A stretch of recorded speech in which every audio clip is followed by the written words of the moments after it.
क्या उत्तर प्रदेश के संभल की शाही जामा मस्जिद पहले एक मंदिर थी और फिर उसे तोड़कर मस्जिद बनाई गई? क्या राम मंदिर पर आए फैसले ने मुगल काल में बने मॉन्यूमेंट्स और मस्जिदों के नीचे मंदिर ढूंढने वालों को मौका दे दिया है? 1992 में जब प्लेसेस ऑफ वर्शिप एक्ट लागू हो गया, फिर बार बार दूसरे धर्म के धार्मिक स्थल निशाने पर क्यों है? ये वो सवाल है जिसके उठते ही उत्तर प्रदेश के संभल में 5 लोगों की जान चली गई।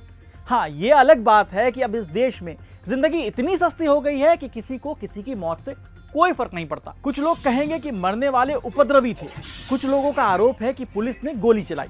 लेकिन सवाल यही तो है कि हिंसा या किसी की जान जाए, ऐसे हालात क्यों पैदा होने दिए जा रहे हैं?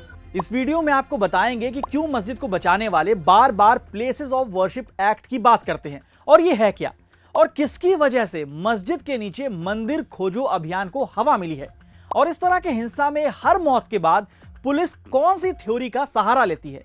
फिर आप भी पूछिएगा, जनाब ऐसे कैसे? आदाब, मैं हूं शादाब। वीडियो आगे देखने से पहले आपसे एक अपील, सच दिखाना आसान नहीं है। हमारी टीम ग्राउंड से लेकर रिसर्च पर काफी मेहनत करती है, जिसके लिए वक्त और संसाधन लगते हैं, जोखिम का भी सामना करना पड़ता है, और इन सब के लिए हमें आपके साथ की जरूरत है। क्विंट के मेंबर बनकर हमारा साथ दीजिए। डिस्क्रिप्शन में जाकर मेंबरशिप का प्लान चुनें। एक और बात, अब से हर शनिवार यानी सैटरडे जनाब ऐसे कैसे का नया एपिसोड पब्लिश होता है, तो क्विंट को सब्सक्राइब करें। अब चलते हैं उस सवाल पर जिसके लिए आप ये वीडियो देख रहे हैं। बार बार मुगल शासकों का नाम लेकर ऐतिहासिक गलतियों का जिक्र होता है। दावा किया जाता है कि मुगल शासकों ने बहुत से मंदिर तोड़े और इसकी जगह मस्जिद बनवाए, इसलिए मस्जिद हटाकर मंदिर बनाना चाहिए और इसके लिए पहले सर्वे होना चाहिए। अब यहीं से सवाल उठता है कि अगर यही पैरामीटर है हर मस्जिद या मॉन्यूमेंट के सर्वे कराने का और उसे हासिल करने का, तो फिर जिन बौद्ध अवशेषों के ऊपर हिंदू संरचनाओं का निर्माण करने का आरोप है, उसका क्या होगा? मैं नहीं, राष्ट्रवादी इतिहासकार काशी प्रसाद जायसवाल के हवाले से कहा जाता है कि उन्होंने रामेश्वर धाम को बौद्ध मंदिर कह दिया। केरल के सबरीमाला मंदिर को ही ले लीजिए। माला आराया एक आदिवासी समुदाय है। इस समुदाय का दावा है कि वे लोग सन 1900 तक सबरीमाला मंदिर में पूजा पाठ करते थे, लेकिन पंडालम के शाही परिवार ने उन्हें सबरीमाला और उसके आसपास की 17 पहाड़ियों से जबरन बेदखल कर दिया। साल 2018 में एकाय माला अराया महासभा के संस्थापक महासचिव पीके संजीव ने कहा, सरकार को मंदिर हमें वापस देना चाहिए और एक ऐतिहासिक गलती को सुधारना चाहिए। माला अराया को प्रताड़ित किया गया और सबरीमाला छोड़ने के लिए मजबूर किया गया। अब अत्याचारों के लिए प्रायश्चित करने का समय आ गया है। राज्य में आदिवासी और दलित संगठन लंबे समय से दावा करते रहे हैं कि ब्राह्मणों ने उनके मंदिरों पर नियंत्रण कर लिया है और वहां ब्राह्मणवादी अनुष्ठान लागू कर दिए गए हैं। अब इस पर आप क्या कहेंगे? यही नहीं, इस संगठन ने सबरीमाला के अलावा 3 मंदिर के मालिकाना हक का दावा किया है, करीमाला, पोन्नम बलमेडु और नीलक्कल महादेव मंदिर। हो सकता है ये सब पुरानी कहानी और तर्क आपको समझ ना आए, तो ठीक है, आप ये वीडियो देखिए। ठीक है, प्रतीकात्मक कुछ हमारी विशेष श्रद्धा थी, ऐसे स्थानों के बारे में हमने कहा, लेकिन रोज एक मामला निकालना नया, ये भी नहीं करना चाहिए। हमको झगड़ा क्यों बढ़ाना है? ज्ञानवापी के बारे में हमारी कुछ श्रद्धाएं हैं, परंपरा से चलती आई, हम कर रहे, ठीक है, परंतु हर मस्जिद में शिवलिंग क्यों देखना? तो भाई वो भी एक पूजा है, ठीक है, बाहर से आई है, लेकिन जिन्होंने अपनाई है वो मुसलमान, वो बाहर से संबंध नहीं रखते, ये उनको भी समझना चाहिए। ये भाषण साल 2022 में नागपुर में संघ शिक्षा वर्ग के समापन समारोह के दौरान आरएसएस प्रमुख मोहन भागवत ने दिया था। लेकिन इन बयानों के बावजूद मस्जिदों के नीचे मंदिर तलाशने का अभियान रुका नहीं, तो इसे क्या समझा जाए? अब आपको संभल ले चलते हैं और बताते हैं कि आखिर वहां हुआ क्या। दरअसल संभल में शाही जामा मस्जिद के हरिहर मंदिर होने का दावा किया जा रहा है।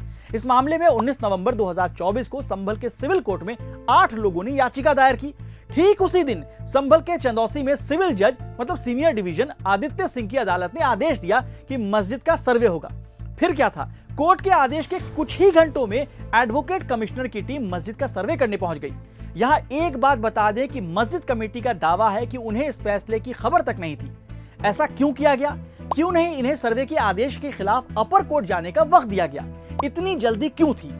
2 घंटे करीब सर्वे चला और फिर टीम वापस चली गई। लेकिन फिर 24 फरवरी की सुबह एडवोकेट कमिश्नर की टीम दोबारा सर्वे के लिए पहुंची। लोगों में संदेश गया कि मस्जिद में सर्वे के लिए खुदाई हो रही है। फिर क्या था, अफवाहों का बाजार गर्म हुआ, लोग सड़कों पर आ गए, पुलिस के साथ झड़प, लाठीचार्ज, आंसू गैस के गोले दागे गए, पत्थर चले, गाड़ियों में आग, गोली चली और फिर कई लोगों की मौत। अब सवाल यहां यही आता है कि इतने सेंसिटिव मामले में पुलिस और प्रशासन ने इतनी बड़ी लापरवाही कैसे की, जब मालूम है कि इस देश में धार्मिक जगहों को लेकर सालों से विवाद चलता आ रहा है। इंसानों की जान, अस्पताल, शिक्षा, रोजगार से ज्यादा धार्मिक जगहों के लिए लड़ाई हो रही है। वहां पुलिस की तैयारी ऐसी क्यों नहीं थी कि हिंसा को भड़कने से पहले ही रोक लिया जाता।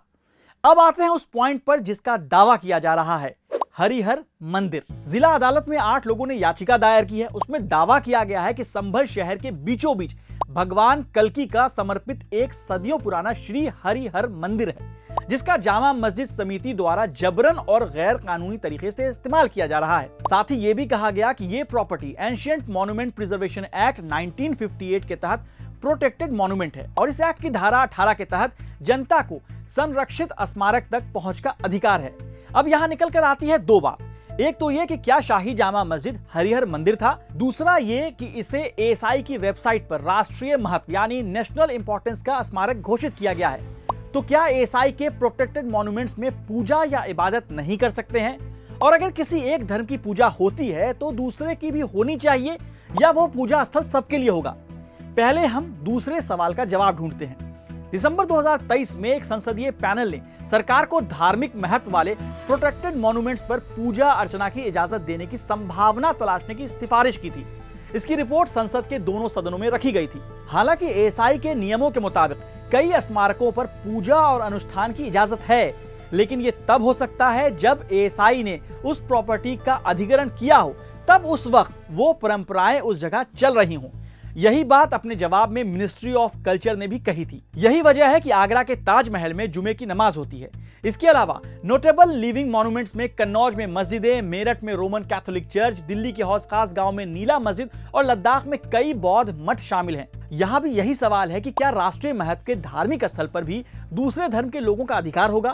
क्या कोई भी जाकर अपने रिचुअल्स और पूजा कर सकता है? पुरी का जगन्नाथ मंदिर से लेकर वृंदावन का राधा वल्लभ मंदिर जैसे कई राष्ट्रीय महत्व के मंदिर हैं जिनमें पूजा होती है और इनमें दूसरे धर्म के लोगों का कोई हस्तक्षेप नहीं है। फिलहाल देश में 3697 एंशिएंट मॉन्यूमेंट्स और आर्कियोलॉजिकल साइट्स हैं जिन्हें राष्ट्रीय महत्व का घोषित किया गया है। इनमें से करीब 1/4 से थोड़ा कम मतलब 820 में पूजा स्थल है, जबकि बाकी को नॉन लिविंग मॉन्यूमेंट्स माना जाता है, जहां कोई नया धार्मिक अनुष्ठान शुरू या आयोजित नहीं किया जा सकता।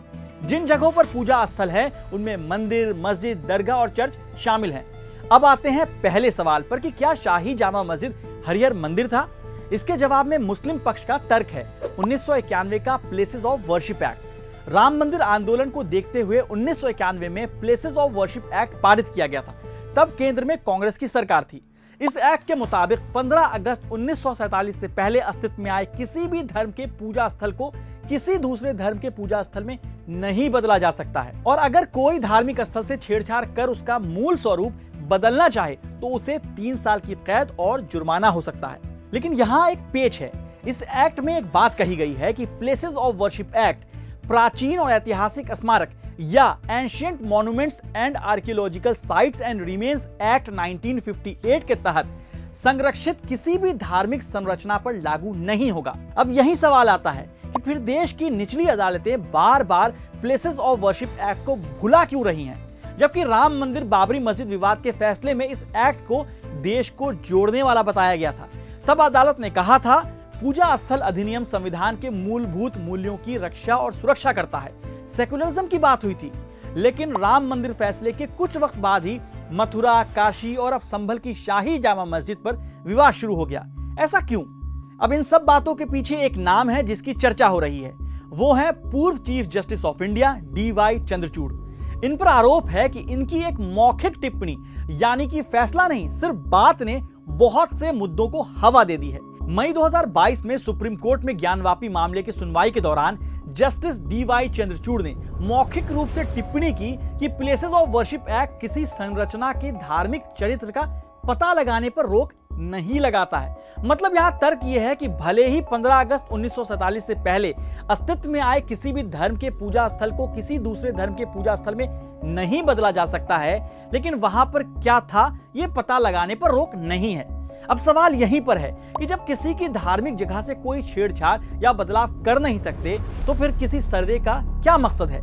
आखिर पता लगाकर हासिल क्या होगा? अब बात संभल में पुलिस और लोगों के बीच झड़प की करते हैं। यहां आपको एक पैटर्न दिखाते हैं। साल 2020-21 में उत्तर प्रदेश में सिटीजनशिप अमेंडमेंट एक्ट यानी CAA को लेकर विरोध प्रदर्शन हुए थे। प्रोटेस्ट हिंसा में तब्दील हुआ। उत्तर प्रदेश में मेरठ से लेकर संभल, फिरोजाबाद, मुजफ्फरनगर में इस दौरान 20 से ज्यादा लोग मारे गए। तब भी पुलिस ने सेम थ्योरी बताई थी कि भीड़ में से ही किसी ने गोली चला दी। यह थ्योरी करीब करीब हर हिंसा में बताई गई। संभल में भी यही पैटर्न। और अगर इस थ्योरी को सच मान ले तो यहां दो सवाल है। बार बार एक समुदाय से जुड़े विरोध प्रदर्शन में लोग आपस में ही गोली कैसे और क्यों मार रहे हैं? और दूसरा कि इतनी सारी घटनाओं के बाद भी पुलिस इस पैटर्न का तोड़ क्यों नहीं निकाल पा रही? पुलिस, अदालत, आम लोग, प्रशासन, सरकारें सब सवालों के घेरे में हैं। कब तक मस्जिद के नीचे मंदिर ढूंढेंगे?